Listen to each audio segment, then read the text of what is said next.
Hi everybody, welcome to my channel. I'm Todd Banner.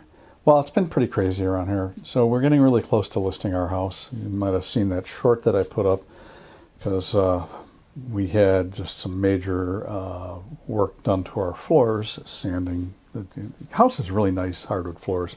We should have probably pulled carpeting up in the areas that we had earlier, but because of all the sanding, and we had there's an addition to this house with plywood flooring under the carpet, so we had actually some real nice hardwood flooring put down in those areas. But that meant it was really hard to record videos because there was a lot of noise.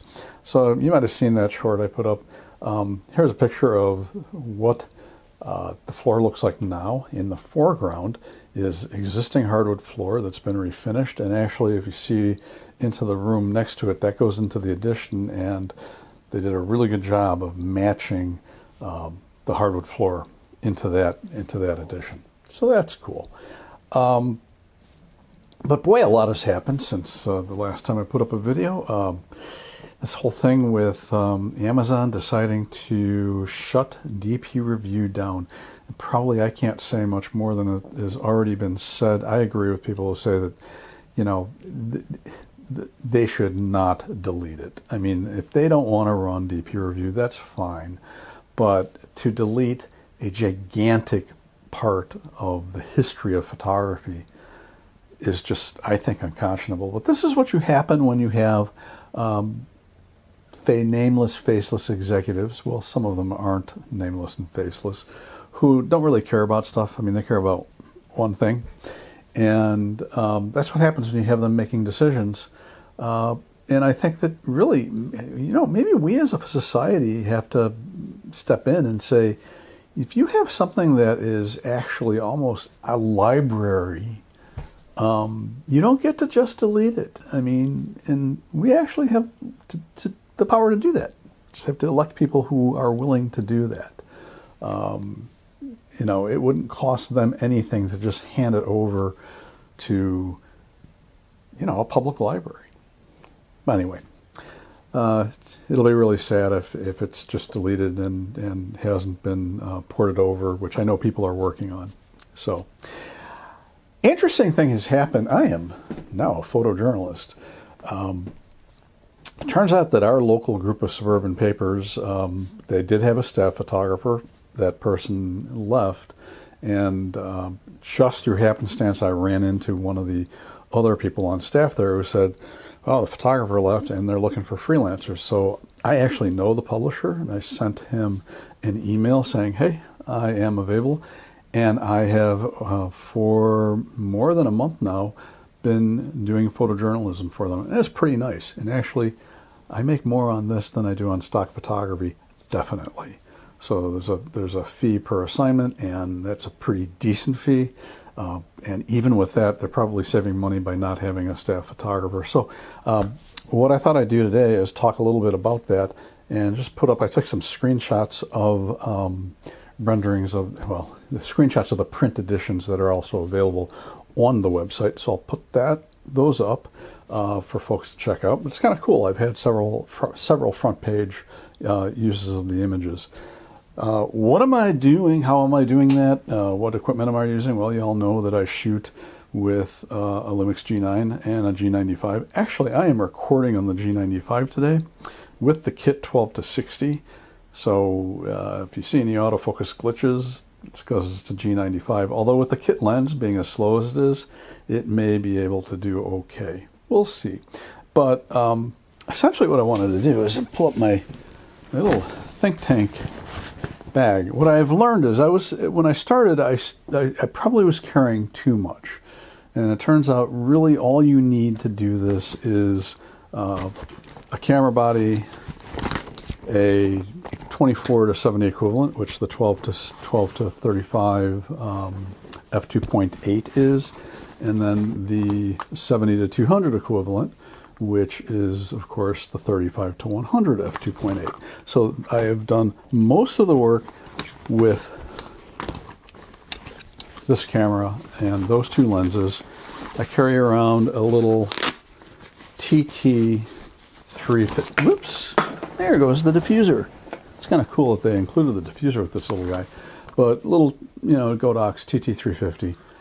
Generally, all I really need. In fact, I have used this exactly once, and that was for essentially what were portraits of a local medical practitioner with a patient who gave permission to photograph them.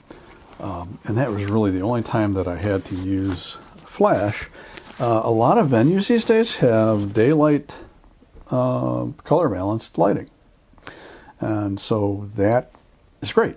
And it's also bright. And so you don't really need to use flash. However, and people might say, well, don't you need a backup? And yes, having a backup is good. And it's also good to have another body with you if you're shooting with, say, the 35 to 100 and something happens where you need wider. And so maybe there's not enough time to change lenses. So, and I actually bought this a few months back, and I haven't talked much about it, mainly because, wow, dropped my little bag. Mainly because weather has been horrible.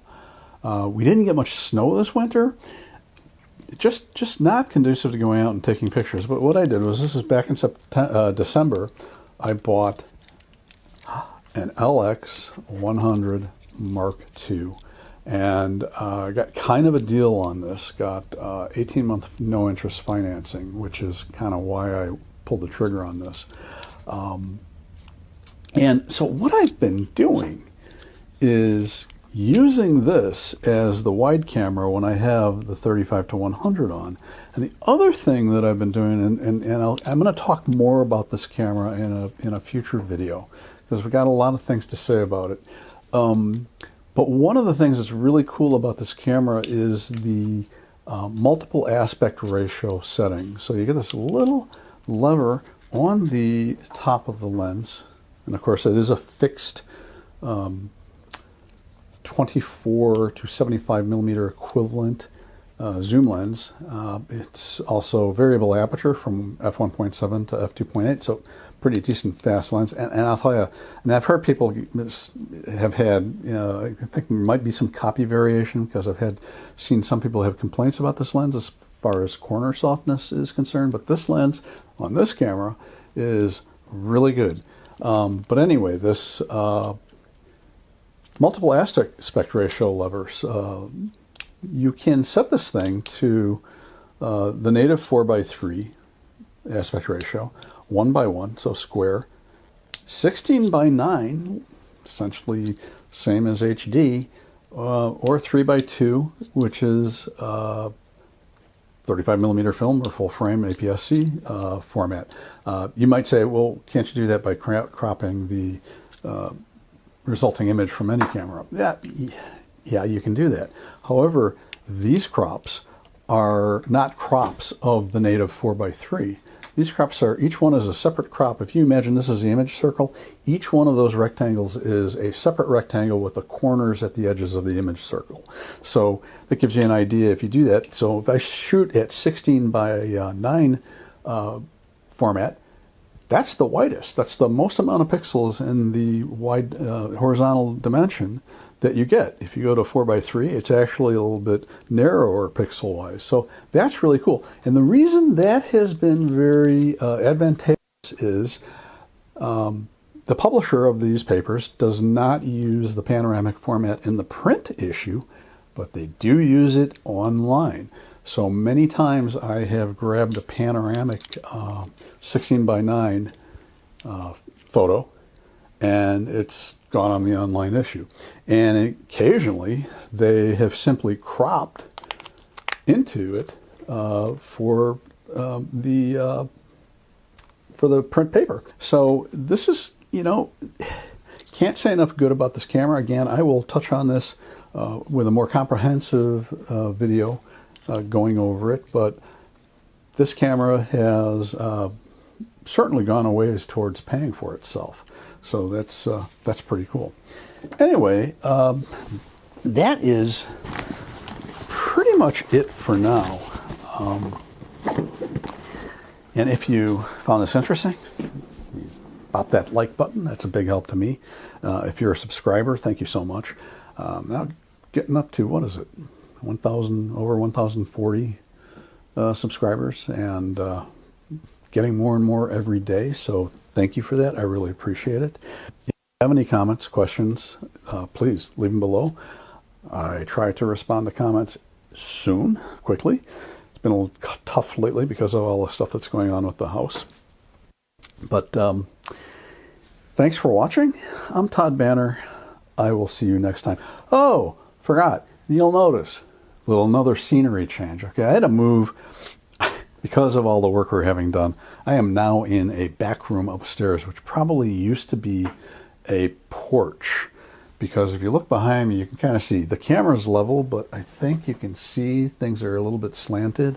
And it's because this was probably outside at one time, and the floor sloped to let rain go off, and they covered it. So it's kind of a neat little room. If we were staying in the house, I would probably continue to use this as my office. Anyway, now I promise that's it. I'm Todd Banner. I'll see you next time.